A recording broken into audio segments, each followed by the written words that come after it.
മലപ്പുറം നിലമ്പൂരിൽ ചായ ചോദിച്ചിട്ട് കൊടുക്കാതെ കിടന്നുറങ്ങിയെന്ന് ആക്രോശിച്ച് ഭർത്താവിന്റെ അമ്മ മരുമകളെ വെട്ടിക്കൊന്നു. കുണ്ടുങ്ങൽ സ്വദേശി രജിലയാണ് കൊല്ലപ്പെട്ടത്. കൊലപാതകം നടത്തിയ ശാന്തയെ പോലീസ് കസ്റ്റഡിയിലെടുത്തു. ഉറങ്ങിക്കിടക്കുകയായിരുന്ന രജിലയെ കുട്ടികളുടെ മുന്നിൽ വെച്ചാണ് ശാന്ത വെട്ടിയത്.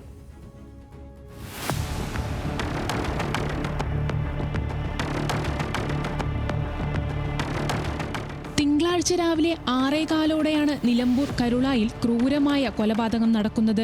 3ഉം 10ഉം വയസ്സുള്ള കുട്ടികളുടെ മുന്നിലിട്ട് അവരുടെ അമ്മയെ വെട്ടി. ശരീരമാസകലം വെട്ടേറ്റ രജില കുട്ടികളോട് വെള്ളം ആവശ്യപ്പെട്ടു. കുട്ടികൾ വെള്ളം നൽകുന്നതിനിടെ രജിലയ്ക്ക് ജീവൻ നഷ്ടമായി.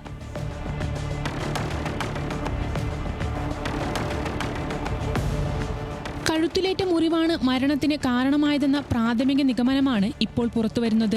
ഓട്ടോ ഡ്രൈവറായ രജിലയുടെ ഭർത്താവ് സുനിൽ ഓട്ടം പോയ സമയത്താണ് വീട്ടിൽ കൊലപാതകം നടന്നത്. നാട്ടുകാരാണ് കൊലപാതക വിവരം പൂക്കോട്ടുപാടം പോലീസിനെ അറിയിച്ചത്. ഉടൻ തന്നെ പോലീസ് സ്ഥലത്തെത്തി ശാന്തയെ കസ്റ്റഡിയിലെടുത്തു.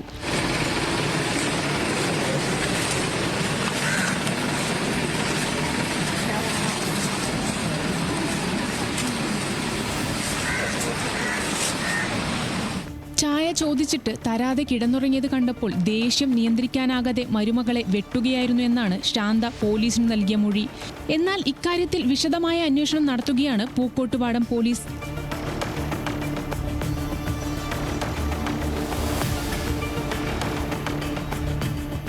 ന്യൂസ് മലയാളം, മലപ്പുറം.